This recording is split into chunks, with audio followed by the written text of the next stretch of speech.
ఈ రోజు ఇక్కడికి వచ్చినప్పుడు ఐఐటి 17వది, ఐజర్ ఐఐఎస్సిఆర్ 6వ ఇన్స్టిట్యూట్ ఇది. ఇవి కాకుండా రాబోయే రోజుల్లో ఇంకా రావాల్సిన అవసరం ఉంది. శ్రీ సిటీ తరపున త్రిబుల్ ఐటీ కూడా ఇక్కడ ప్రారంభం చేసుకున్నాం. ఈ రోజు ఒక పక్కన చూస్తే టెక్నాలజీకి ఐఐటి, సైన్స్కు ఐజర్, ఇన్ఫర్మేషన్ టెక్నాలజీకి త్రిబుల్ ఐటీ, ఈ మూడు కూడా 3 మాన్యుమెంట్స్ అని చెప్పి కూడా నేను మీకు తెలియజేస్తున్నా. ఎప్పుడో వెంకటేశ్వర యూనివర్సిటీ ఆ రోజు పెద్దలు పెడితే నేను కూడా అక్కడ చదువుకుని ఈ రోజు ఇక్కడ ముఖ్యమంత్రి అయ్యే పరిస్థితి వచ్చింది. వెంకయ్యనాయుడు గారు ఆంధ్ర యూనివర్సిటీకి వెళ్లి అక్కడ చదువుకుని ఇప్పుడు దేశ రాజకీయాల్లో ఆయనకంటూ ఒక ప్రత్యేకమైన స్థానాన్ని ఏర్పాటు చేసుకున్నారు. ఇప్పుడు ఇక్కడుండే మిమ్మల్ని అందరినీ కోరుతున్నా, బ్రహ్మాండమైన ఇన్స్టిట్యూషన్స్ ని ఈరోజు ఐఐటి అంటే దేశంలోనే ప్రతి ఒక్కరు కూడా ఒక ప్రతిష్టగా తీసుకుంటారు. అలాంటి ఐఐటి వచ్చింది.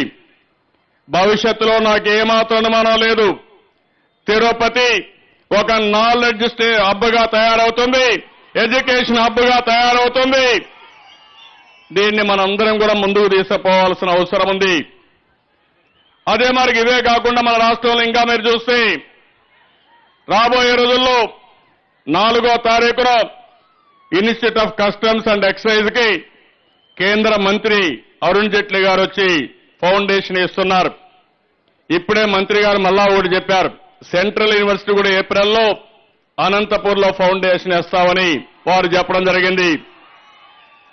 ఇది కాకుండా ఇదే సంవత్సరం త్రిబుల్ ఐటీ కర్నూలులో, ఎన్ఐటి వెస్ట్ గోదావరిలో, ట్రైబల్ యూనివర్సిటీ విజయనగరంలో, ఇంకో పక్క ఆల్ ఇండియా మెడికల్ ఇన్స్టిట్యూట్ అయితే నూతన రాజధానిలో అగ్రికల్చర్ యూనివర్సిటీ వస్తుంది.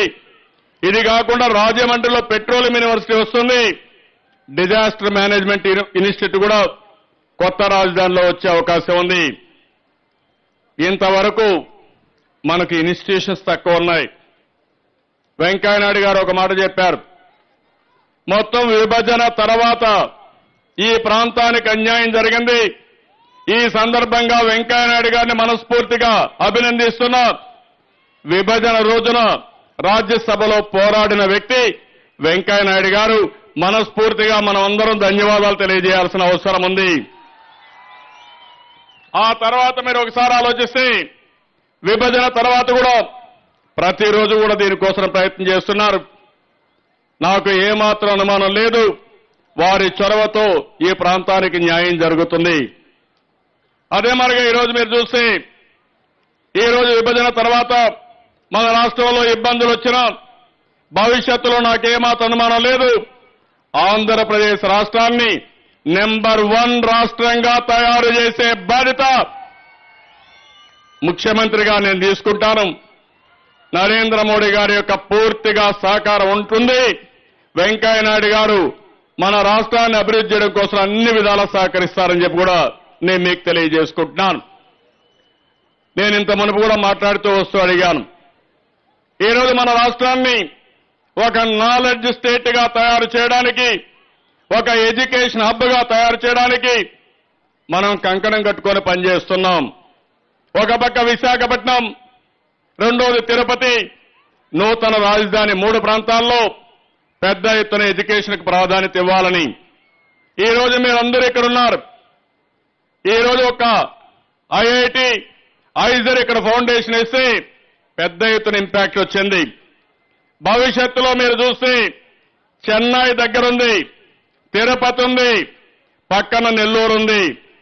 ఈ 3 సిటీలు గాని కలపగలిగితే, అభివృద్ధి రోడ్లేసి బాగా అభివృద్ధి చేయగలిగితే తిరుపతి ఎయిర్పోర్ట్ ఇంటర్నేషనల్ ఎయిర్పోర్ట్ గా వస్తుంది, చెన్నైలో ఎయిర్పోర్ట్ ఉంది, నెల్లూరులో ఇంకొక ఎయిర్పోర్ట్ వస్తుంది, ఈరోజు కృష్ణపట్నం పోర్ట్ ఉంది, దుగ్గిరాజపట్నం పోర్ట్ వస్తుంది.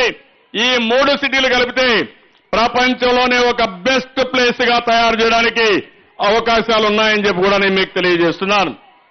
ఈ రోజు మీరు చూస్తే నాదెళ్ల సత్య తెలుగు బిడ్డ, అనంతపురతనం, ఈరోజు మైక్రోసాఫ్ట్ కి సీఈఓగా ఉన్నాడంటే అది తెలుగువారి సత్తా అని చెప్పి కూడా నేను మీకు తెలియజేసుకుంటున్నాను. ఇలాంటి ప్రయోగాలు చాలా చేయాల్సిన అవసరం ఉంది. మనం ముందుకు పోవాల్సిన అవసరం ఉంది. ఈరోజు నేను ఒకటే మిమ్మల్ని కోరుతున్నాను. మనం ఒక పద్ధతి ప్రకారం డెవలప్మెంట్ కోసం ముందుకు పోతున్నాం. 7 మెషిన్స్ పెట్టుకున్నాం, 5 గ్రిడ్స్ పెట్టాం, 5 క్యాంపెయిన్ మోడ్స్ తీసుకున్నాం.